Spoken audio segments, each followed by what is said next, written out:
Diplomat's Archives, Hidden Stories. This is the 22nd story. My name is Michelle Winthrop. I am Ireland's ambassador to Korea. I've been here for 3 years now. And today we're going to talk about the Irish missionaries who came to Korea many, many decades ago, mostly Catholic, and really have had a huge impact on the country. Or I believe they've had a huge impact on the country. South Korea and Ireland established diplomatic relations on October 4th, 1983. But as the ambassador just mentioned, long before the two countries formally established ties, many decades ago, there were Irish Catholic missionaries who came to Korea. Today, we're going to tell their story.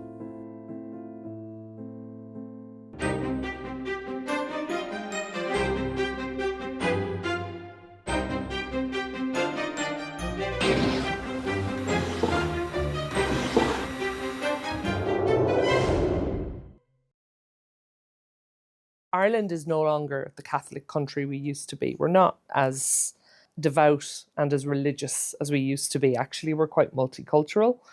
But the impact that the Catholic missionaries have had on Ireland's international image and on our self-identity really is enormous. And a huge part of my job is to keep their memory alive and keep those stories alive and tell those stories. Busan Port, 1933. 10 Irish missionaries set foot on Korean soil for the first time. They were members of the Missionary Society of St. Columban.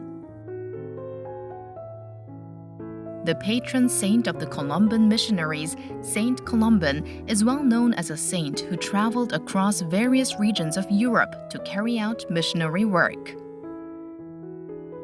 To learn more about the Missionary Society of St. Columban, we spoke with an expert in Ireland. My name is Dr. Kevin Cawley, so I'm Senior Lecturer in Korean Studies at University College Cork and Director of the Irish Institute at Korean Studies at UCC. Dr. Kevin Cawley has researched extensively on the history of religion and philosophy in Korea, including the history of Catholic missions in Korea. So initially, it began when Father Edward Galvin, who actually had been in the United States, and he met, I think it was a Canadian missionary there, Father John Fraser, and he had been to China, and sort of Father Galvin became very interested, and he wanted to go to China. So he ends up going to China as a mission for several years, I think between 1912 and 1916, and then returns to Ireland. So he befriended Father John Blowick of Maynooth University now, so Maynooth College, and they came together, this sort of partnership to try and raise money and also to raise an awareness that basically that the missions needed young men to go to China. So it initially starts off as the Maynooth mission to China, and then of course eventually that changes. So by 1918 it's formally recognized by the Pope, and then the mission gets its name, so the Missionary Society of St. Columban. In the late 1910s, it was a very turbulent time. We were in the process of trying to become independent from the UK. There was a lot of revolutionary activity. There was a lot of soul searching about our national identity and what it meant to be Irish. But also there was a huge cultural revival happening and a little bit of a stirring of self-confidence, very similar parallels to Korea's history. That combination of unrest and cultural revival also spread into the Catholic world. And there was a real pressure within the clergy at the time in Ireland to make the Irish Church's mark on the world church stage. So within the space of 20 years, there were 5 different Catholic missionary groups set up. But how did Irish missionaries happen to come to Korea in 1933 among many other countries? To find out more about this, we visited the Korean branch of the Missionary Society of St. Columban, located in Donam-dong, Seoul. Yeah, my name is FrDanielO'Keeffe. I was born in Ireland, and I came to Korea in February 1976. My Korean name is O'Keeffe. Father Donald O'Keeffe, known in Korea as O'Keeffe, arrived in Korea in 1976 as a Columban missionary. He now serves as the formation director at the Korean branch. Originally, the society was founded to work in China, but there was a huge response in terms of people wanting to join the society. And at the same time, by the late 1920s and early 1930s, China was getting very, very politically unstable, and we had too many priests. So the society looked for different places to work in, and the way the Catholic Church works is they asked the Vatican. And it just happened at the same time that in Daegu, the French Bishop de Monge, was looking for new priests, and he asked Rome, are there any missionaries available to come to Korea? So we were asked, would we go to Korea? And so initially, yes, the mission went to China, but then they became sort of entangled in a very complex historical situation in China. You had the invasion by the Japanese, and then you had the civil war in China, so the Kuomintang and the communists, and of course the communists had, attempted to kill the missionaries, and eventually they're, all exiled and forced to leave in around 1954. So Korea is quite a strategic place, it's nearby, and also there was a good basis there already. So the Catholic Church in Korea, it has origins in the late 1800s. The Columban missionaries who first set foot in Korea in 1933 began by studying Korean in Daegu. They were then dispatched to Mokpo, Nuan, Suncheon, Gwangju, and Jeju to begin their pastoral work. In 1938, they expanded their mission to Gangwon-do province, starting in Chuncheon. As they carried out their pastoral work, they cared for the poor and marginalized of local communities. However, at that time, Korea was under Japanese colonial rule. In such circumstances, missionary work in Korea was by no means easy for foreign missionaries as well. Anytime they wished to leave a parish, they had to get permission from the local police. And then very often the police would ask the Catholics, what are the priests talking about? And they were very, very concerned about confession. So they were constantly calling in Catholics. What did you tell them? What did they say? They were suspicious that the foreign priests were relating information about the Japanese presence in Korea to their home countries. And so the priests were very embarrassed because of them, the Catholics were also being harassed. And then when Japan joined World War II, all the foreign priests were arrested. And the Columbans from Australia and America, New Zealand were deported. And the Irish were put under house arrest because they were deemed to be from a neutral country. So I think the fact that Ireland itself had been colonized by the British made the Koreans sort of a sense of deep connection with the Irish missionaries because they had similar colonial experiences. They both, experienced the oppression of the colonizer. And the Korean missionaries, they went and worked with the poor. So here you have these foreigners who have come, they're living with the poor, and they start to learn to speak Korean. So they adapted quite quickly to, the situation that they found. And so I think by all accounts, they, were received very well by the Korean Catholics. So of course, the issues that the Irish missionaries had in Korea during the colonial period weren't with Koreans, it was with the Japanese. And many Irish missionaries actively inspired hope for independence among the Korean people. Patrick Dawson, Thomas Daniel Ryan, Augustine Sweeney. These three priests were representative figures. To Koreans who were suffering oppression and exploitation under Japanese rule, they inspired hope for independence, saying Joseon is not dead. Like Ireland, it too can be free.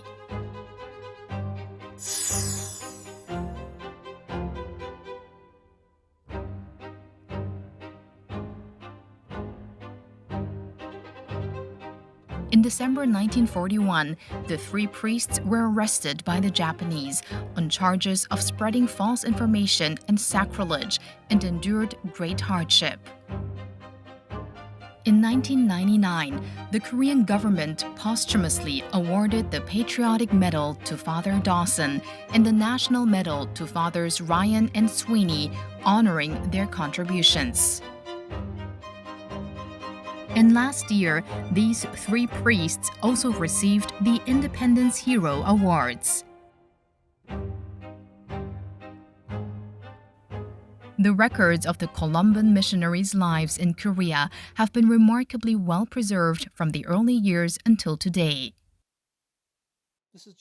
Together with Father O'Keeffe, we were able to look into some of the many records they left behind. I think when our mission society started, to promote the work of the society, it published a monthly magazine called The Far East, because the Columbans were working, if you look from Ireland, far in the east, so they called it The Far East. And it began publication in 1918, and we still publish it. So this is 2025. Some of the more interesting articles are, dealing with the Japanese times. We've here this man, Patrick Dawson, who was arrested in December 41.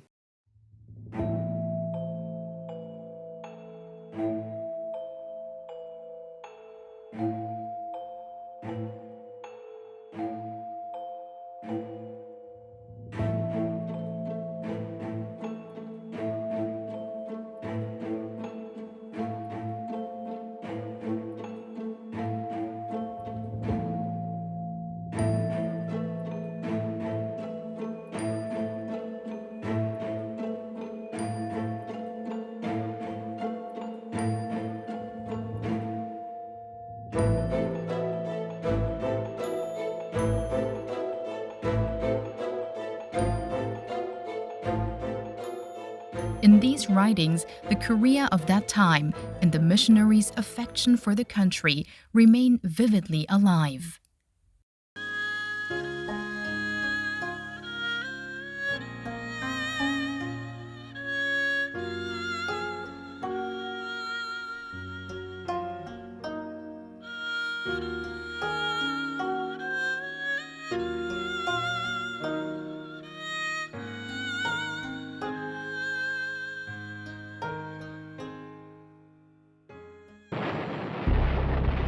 However, 5 years after Korea's liberation, the Korean War broke out.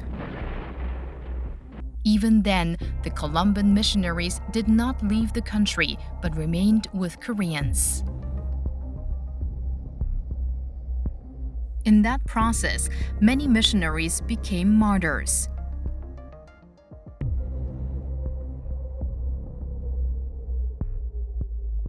They had decided they would stay no matter what happened. So, knowing that it was dangerous, 10 priests, decided to remain. And the younger priests who had just come to Korea to learn language, they were sent to Busan. Now, the result is that 7 were captured, arrested, and 6 of them were killed, executed, and 3 were taken to North Korea, and 1 died in a prison of war camp, and 2 others were released in 1953, I think, after the armistice. Those priests are at the moment on the list for canonization by the Vatican. So they may well become saints the process of canonization takes a long time, so I don't know if it'll be anytime soon. But we are very proud of them, and I think many Korean observers of the war do understand that they were innocent victims, and they did die because they wanted to stay with their parishioners. Their loyalty was to the Korean people. It has now been 92 years since the Columban missionaries first set foot in Korea. Always standing with the most vulnerable and marginalized, they have continued to expand their mission in step with the changing times. FrDanielO'Keeffe, here with us today, has also carried on a wide range of work in line with Korea's social changes. Arriving in Korea in February 1976, Father O'Keeffe began his pastoral work on Huksan-do Island and later in various other regions. By the late 1970s, he became deeply engaged with Korea's democratization movement and labor issues, and thereafter devoted himself to labor ministry work. I was appointed to Pucheon to work with factory workers. And in Pucheon, an awful lot of the young workers were from Cholanamdo. First of all, they had not come from middle school, some of them. None of them from high school. And in Korean society, you know what that means. You know, like they had a little complex about their education, you know. So what we did was have a space where they could come and talk and make friends. I did a little programs about personal development to give people confidence. And if they were Catholics, we used to have a mass once a week for them, you know, to talk about their faith in terms of their lives. So I did that from 1980 until 1989. It was during the time of the Fifth Republic, I think, Chuntuwan. Yeah, that was a dark time in Korea, you know, because students were arrested, labor organizations were banned. It was very difficult to have meetings, so the church was the only place where people could get together. So in the Incheon area, we provided space for workers to come together, you know. When Father O'Keeffe first came to Korea, the country was under military dictatorship. As a result, he and many other missionaries faced difficult circumstances. Like when I was with workers, you had, you know, the detectives coming and asking questions, and at night time listening outside the windows, all that type of thing. And anyone, the people who lived in the area around us were being investigated, like, you know, tell us what's happening in that house, you know, who goes and who comes. And after Korea achieved democratization, in 1992, Father O'Keeffe was assigned to Bongcheon-dong, Seoul, where he devoted himself to ministry among the urban poor. It has now been nearly 50 years since Father O'Keeffe came to Korea. In recognition of his work to protect the rights and dignity of society's most vulnerable through a faith put into action, in 2021, he was honored as Immigrant of the Year and received a presidential citation.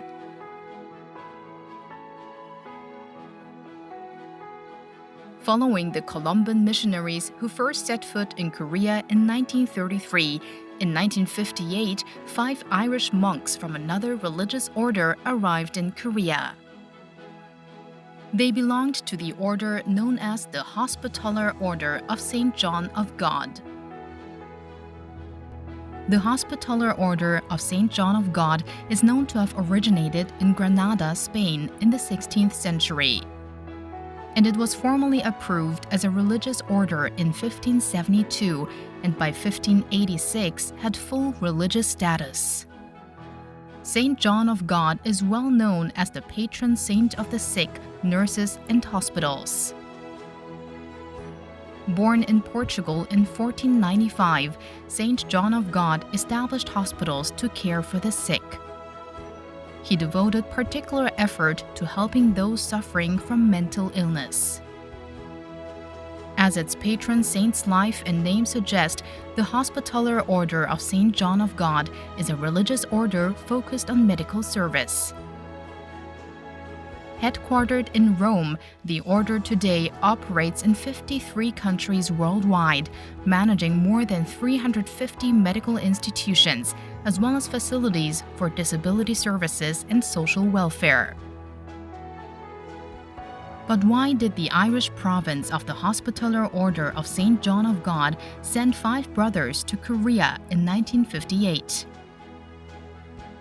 I think that was directly related to the devastation that the peninsula faced after the Korean War. So the Order of St. John of God began in the 16th century in Granada in Spain by a Portuguese man, St. John of God. And he initially wanted to look after the sick, the poor, and the marginalized. And so that's exactly what the 5 Irish brothers did when they first set up the Korean mission in 1958.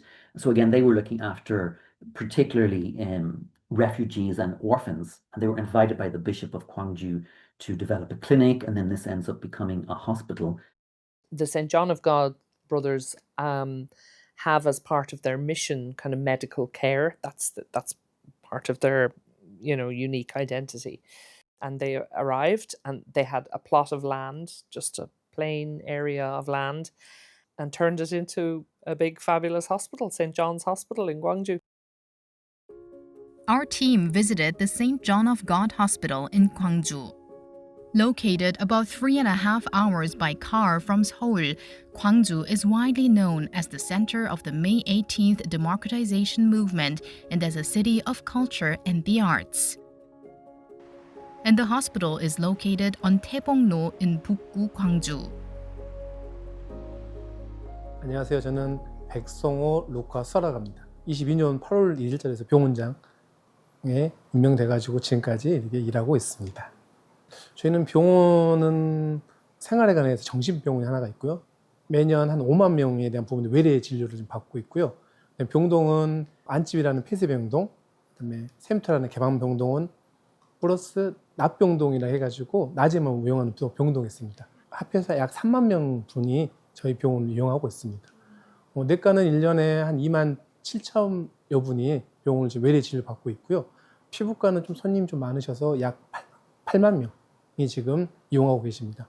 그리고 제가 이제 호스피스 병동에서 죽음을 앞둔 분들이 사용하는 호스피스 완화 병동이 있는데요. 그는 연평균 한 4,500명 정도가 사용하시고 계시는 규모입니다. The hospital was established here in Gwangju in 1960.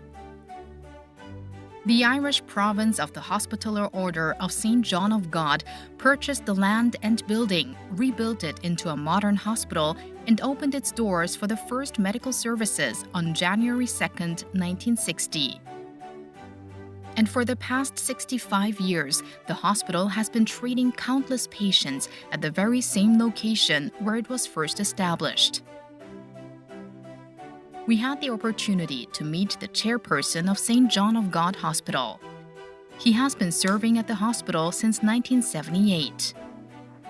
전라도 지역에 농촌적인 거의 의료시설이 없는 상황이기 때문에 기본적인 진료가 필수적이었고 당시에 풍토병, 결핵이라든지 장티푸스라든지 이런 환자들이 많이 있었고 수술도 했다 그래. 그러니까 외과 같은 것은 이제 큰 수술을 못 하고 입원실이 없기 때문에 국소 마취를 해서 이제 수술을 하는 그런 간단한 수술 정도는 하고 있었고 피부과도 많이 있었는데 피부과가 아주 유명했다고 그래요. 처음부터서. 왜냐하면은 화상 환자들이 많이 있었대요.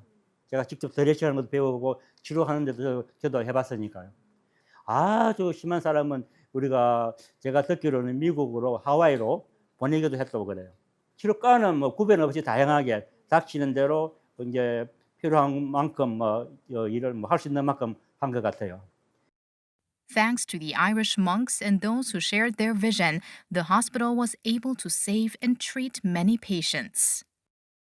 Many people in this region still remember the contributions of St. John of God Hospital from the past to the present. 광주 사람들은 옛날 사람들은 기억하고 있을 겁니다. 우리 초창기부터서 가정 방문 활동을 많이 했어요. 그러니까 병원을 환자들 찾아가는 나서는 거죠.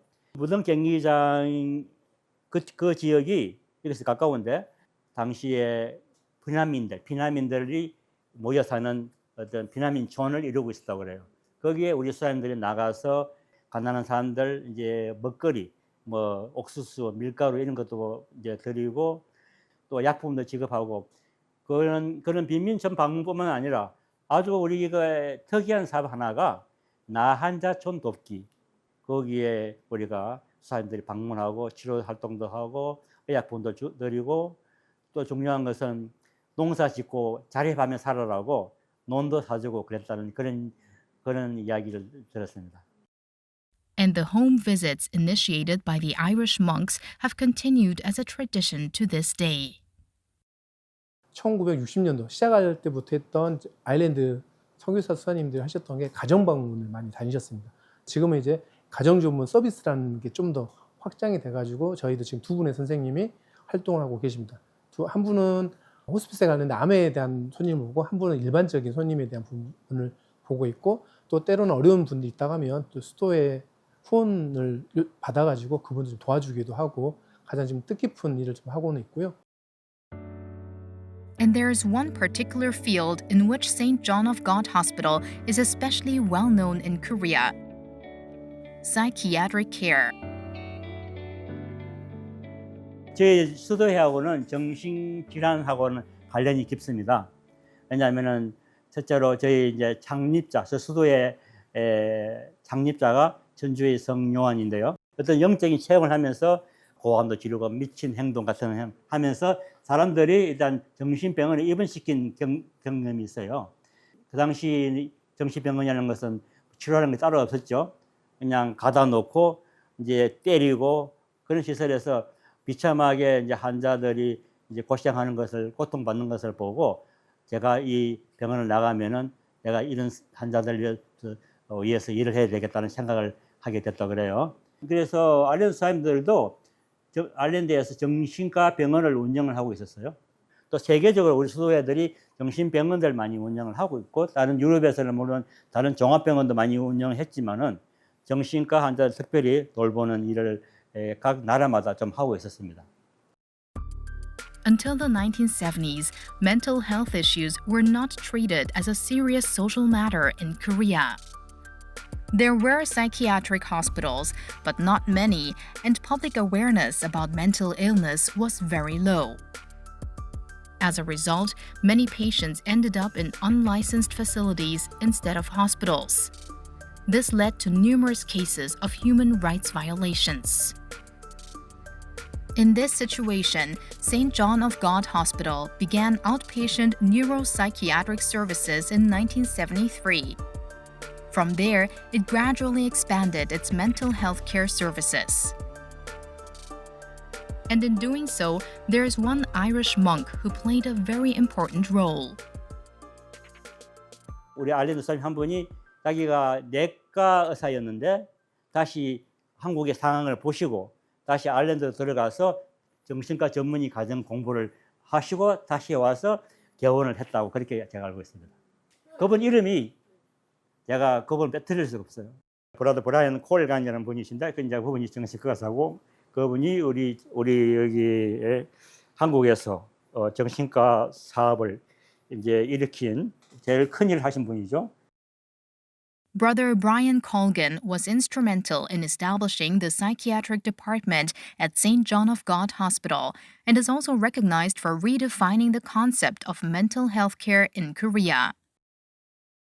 당당하게 말씀드리고 싶은 것은 우리나라의 정신 환자에 대한 개념, 정신병원에 대한 개념 이것을 완전히 새롭게 인식 변화를 시키신 분이 바로 우리 브라이언 콜간 선생님이시니까요. 우리가 하는 사업을 통해 가지고 우리 병원을 찾는 환자들도 물론 마찬가지지만은 역대 우리 병원을 거쳐간 직원들은 그분 영향을 받지 않은 사람은 아무 없으니까 의료계 발전에 어떤 선구자적인 역할을 했다고 하는 부분은 정신과 사업 분야예요. 75년대에 우리가 납병원이라는 걸 제일 먼저 이제 시작했어요. 납병원. A day hospital in mental health is a form of treatment that falls between inpatient and outpatient care.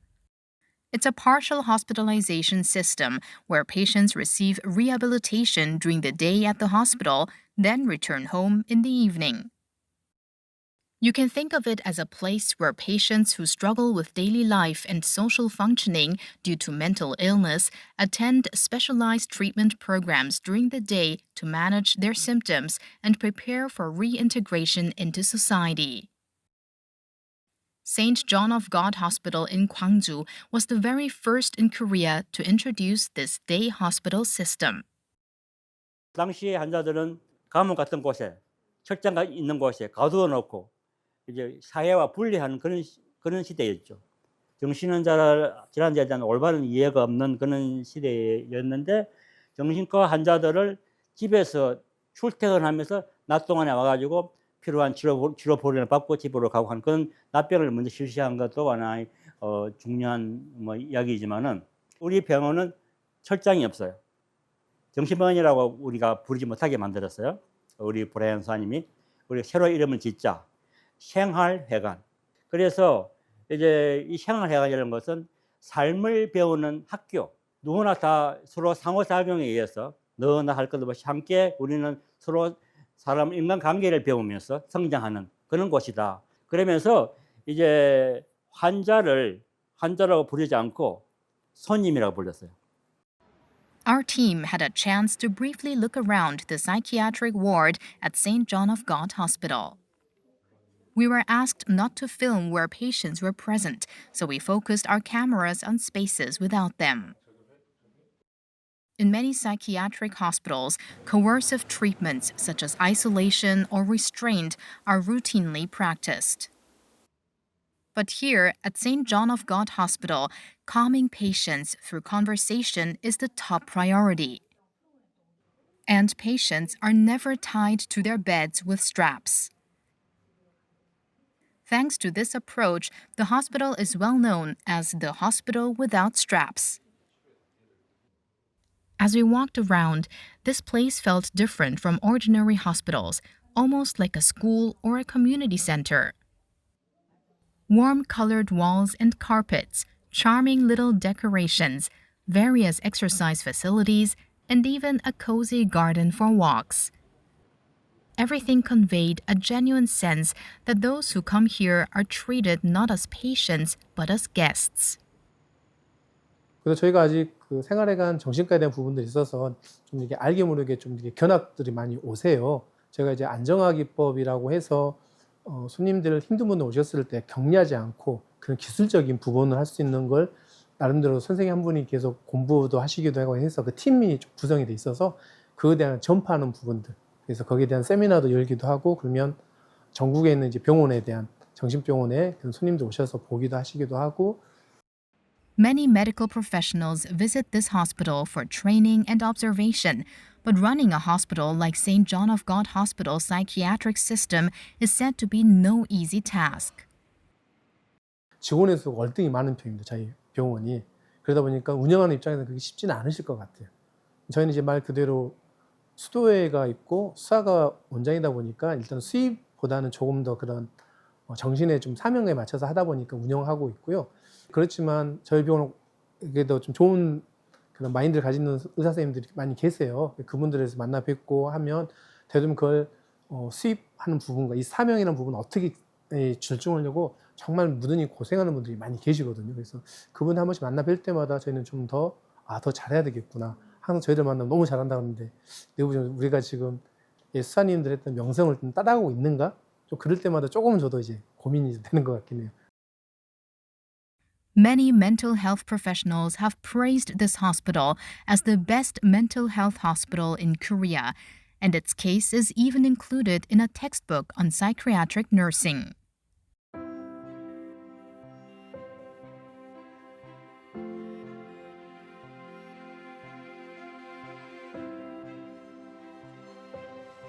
The Hospitaller Order of St. John of God has continued to expand its activities beyond this hospital founded in 1960, running an alcohol counseling center, a nursing home, and an educational center for people with disabilities. In recognition of these contributions, the hospital was awarded the Presidential Prize in 1999.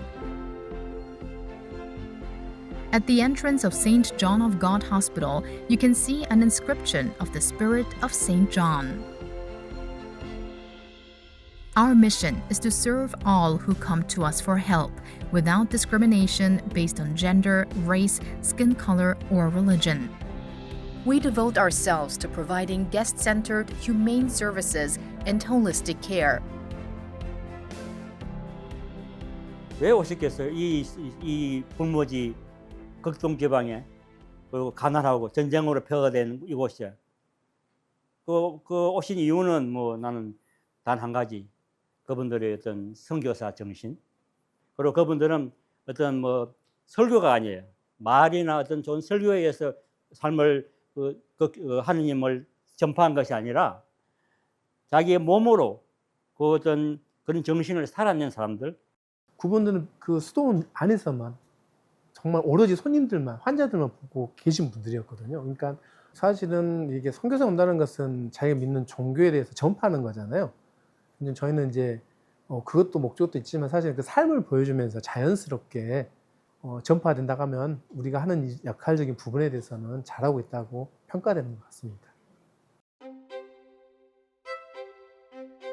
The first Irish missionaries set foot in Korea in 1933. They were followed by many more Irish missionaries and monks who dedicated themselves with hearts full of love for people, serving those in need. This spirit, first brought by the Irish missionaries and monks, grew as hearts connected, and it brought about profound change throughout Korean society.